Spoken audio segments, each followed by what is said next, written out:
آداب کرتے ہیں جن کی خاموشیاں میں آپ سب کی توجہ چاہوں گا. جن کی خاموشیاں ایک سرسری نظر. پچھلے کئی ایک برسوں سے سوشل میڈیا پر بہت سارے ادبا اور شعراء بار بار اپنے وجود کا احساس دلاتے رہے ہیں، جن میں مقامی ادبا اور شعراء کے ساتھ ساتھ ملک کی دوسری ریاستوں کے ادبا اور شعراء بھی شامل ہیں.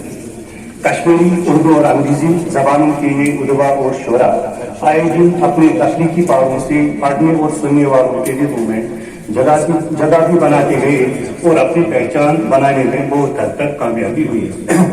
ان ادبا اور شعراء میں کچھ نسوانی آوازیں بھی شامل ہیں جن کی ادبی گونج ہر روز سنائی دیتی ہے. انہی نسوانی آوازوں میں ایک خوبصورت آواز ندی کینسل کی بھی ہے. ندی کینسل نے اپنا شعری سفر کب شروع کیا، اسے کتا نظر جو کچھ شعری سرمایہ انہوں نے جمع کر کے ایک کتاب کی صورت میں کاری کے نظر کیا ہے، میں نے خالص اسی کے حوالے سے اپنے ٹوٹے پھوٹے خیالات سفید کرتاس پر اتارنے کی کوشش کی ہے.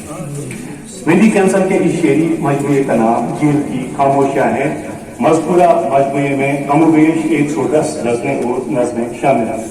میرے پاس ان کی کتاب نہیں ہے، البتہ انہوں نے کچھ دن پہلے کتاب کی PDF فائل بھیجی ہے، لہذا کتاب کی زبان، کاغذ اور سرورت کی خوبصورتی یا بدصورتی پر کچھ کہنا ناممکن تھا. البتہ قریبی قیاس سے معلوم ہوتا ہے کہ اصل کتاب بے حد خوبصورت ہوگی. کاغذ عمدہ کوالٹی کا استعمال کیا گیا ہوگا.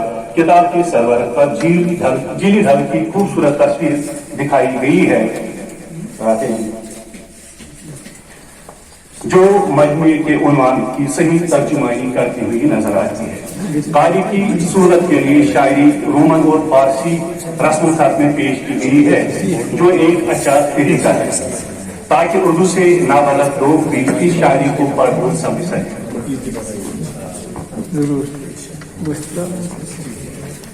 پروگرام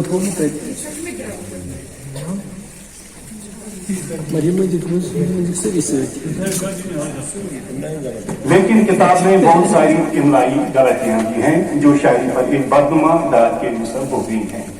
ندی کینسل کی شاعری پڑھ کر جو تعصب پوری طور میرے ذہن میں ابھرنے لگا وہ یہ ہے کہ شاعرہ نے زندگی میں جو کچھ دیکھا، سہا اور جھیلا ہے، اس کا اظہار سیدھے اور راست طریقے سے کیا ہے.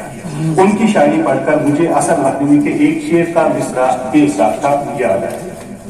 شاعری کیا ہے؟ دلی جذبات کا اظہار ہے.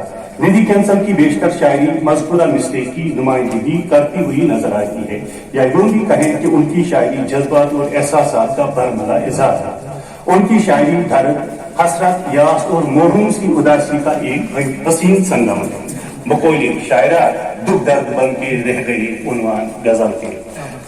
ندی کا طرز تخاطب اور انداز بیان بالکل الگ ہے، گرچہ ان کی شاعری حالیہ دور کی اردو شاعری سے آنکھیں ملانے کی جرات نہیں کر سکتی اور نہیں وہ اوصاف اپنے اندر پیدا کر پائی ہے جن کی وجہ سے جدید شاعری قاری کو محظوظ بھی کر پائی ہے اور اس کی فکر کے دھریچے بھی کر چکی ہے.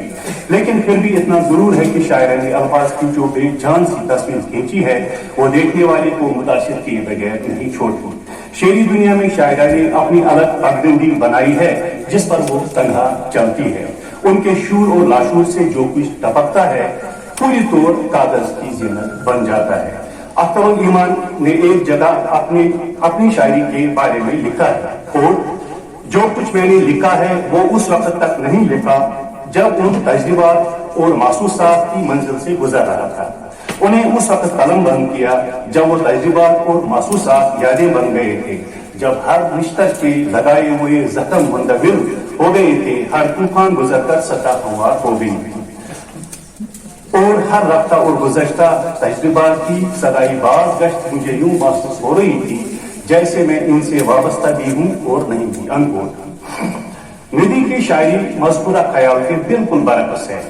کہنا مقصود یہ ہے کہ جذبات سے لبریز شاعری اکثر حقیقت سے بعید ہوتی ہے جس پر کسی وقت نظر ثانی کی ضرورت بھی پڑتی ہے. ندی کی اکثر شاعری میں جذبے کا اس قدر وفور ہے کہ یہ شاعری کے دوسرے اوصاف کو دھند کر کے رکھ دیتا ہے. ندی کینسل کی رفیق سر